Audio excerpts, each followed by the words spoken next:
নমস্কার বন্ধুরা, কেয়া কথা থেকে কেয়া। আমি এসেছি নতুন একটি রেসিপি নিয়ে।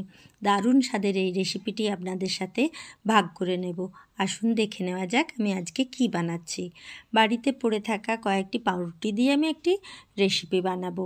রেসিপি বলতে বাচ্চাদের খাওয়ার পক্ষে খুবই উপকারী এবং বয়স্করাও খুব খেতে ভালোবাসেন।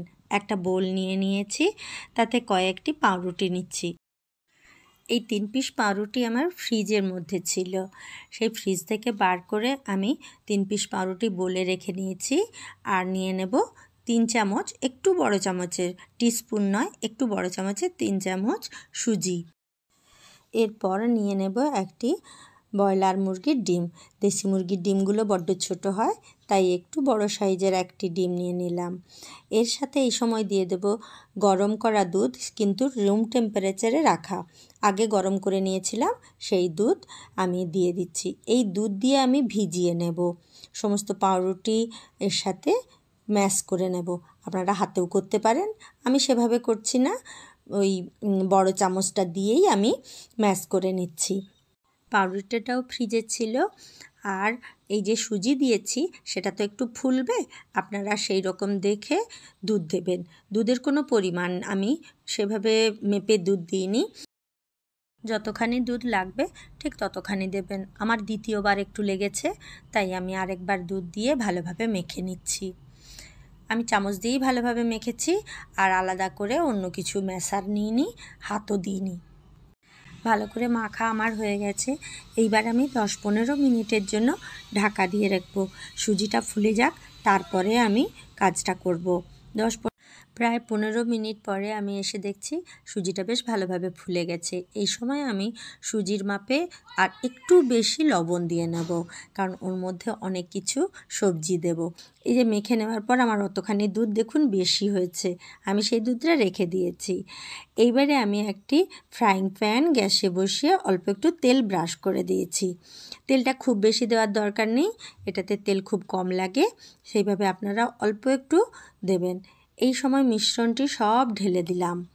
সব ঢেলে দিয়ে একটু চামচ দিয়ে গোল মতো করে দিচ্ছি, যেমন রুটি হয় ঠিক সেই রকম করে আমি গোল করে দিয়েছি। এই যে এইভাবে আমি গোল করে দিয়েছি। এই কাজটি যখন করবেন সব সময় গ্যাসের ফ্লেম কিন্তু সিমে রাখবেন, কখনোই বাড়াবেন না। এই সময় আমি পেঁয়াজ কুচি দিয়ে দিচ্ছি, এরপরে দিয়ে দেব গ্রেট করা গাজর। খুব বেশি দিতে পারেন, কমও দিতে পারেন, ওটা আপনারা নিজেদের মতো করে দেবেন। তার উপরে দিয়ে নেব একটু ক্যাপসিকাম কুচি, খুব পাতলা পাতলা করে কুচিয়েছি, এটা কিন্তু মোটা করে কুচোবেন না। আর সব শেষে দিয়ে দেবো একটু পনিরের টুকরো, বাড়িতে ছিল সেইটা আমি দিয়ে দিচ্ছি। আর হাত দিয়ে আমি চেপে চেপে দিচ্ছি, যাতে খুলে খুলে না যায়, তাও উল্টানোর সময় একটু খুলে যাবে। একটি লঙ্কা আমি কুচিয়ে দিলাম, আর এই সময় দিয়ে দিয়েছি একটি চাট মশলা আর একটু বিট নুন গুঁড়ো। এগুলো দেওয়া হয়ে যাওয়ার পর আমি অল্প লবণ দিয়ে নেব এর উপর থেকে। মিনিট খানেক এইভাবে রাখার পর আমি একটি প্লেট ওই ফ্রাইং প্যানের ওপরে দিয়ে উল্টে দেব। তারপরে আবার ফ্রাইং প্যানটি গ্যাসে বসিয়ে আস্তে করে প্লেটটা ঢাল করলেই ওটা নেমে আসবে। দেখুন তাও কিছু খুলে খুলে গেছে, এগুলোকে আমি ভেতরে ঢুকিয়ে দিচ্ছি যাতে আর না বেরিয়ে আসে। এভাবে খুলে যাবেই, এগুলো উপরের জিনিস তো সব একবারে আটকে যায় না। আর এই সময় অল্প একটু তেল দিয়ে দেবো, যাতে ভেতরের দিকটাও সেদ্ধ হয়। তেল আমি দিয়ে দিচ্ছি খুব অল্প, খুব বেশি দেবেন না, এটি খুব বেশি তেলের জিনিস নয়, এটা কম তেলেই খুব ভালো রান্না হয়। আমার প্রায় হয়ে এসেছে, এবারে আমি আরেকটি প্লেট দিয়ে উল্টে নেব। প্লেটটা ঢাকা দিলাম, এইভাবে উল্টে দেবেন। দেখুন খাবারটা বেশ সুন্দর হয়ে গেছে, আমি কেটে নিয়েছি।